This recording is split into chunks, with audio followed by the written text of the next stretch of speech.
Claire, thank you. More than 1,000 people have evacuated the Outer Banks as Hurricane Erin moves across the Atlantic Ocean. Fox reporter Caroline Elliott joining us live with an update from Kitty Hawk, North Carolina. Caroline, how is it feeling out there right now? What are the conditions? Yep.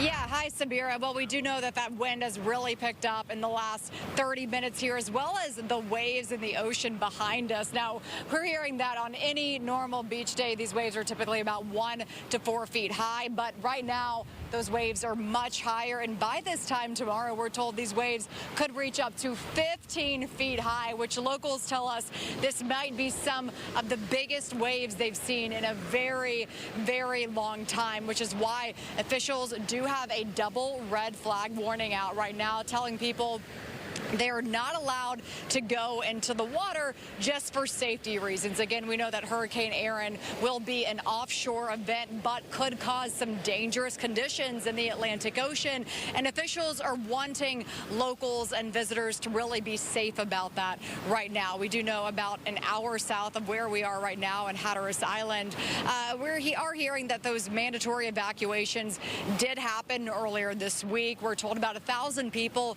have evacuated so far, and many of those people that evacuated Hatteras Island ended up right here in Kitty Hawk, North Carolina. Again, some of these people were just there for vacation. This is something that they've been planning for all summer long, just to get wrecked by a hurricane, which again can happen at this time of the year, but certainly doesn't sting any less. But a lot of people here still made it to the beach. They're trying to make the most out of this vacation, trying to salvage any good times they can. But in the last hour or so, we've started to see some of these umbrellas flying, these towels flying, which this wind is certainly making it kind of hard for families to have a good time.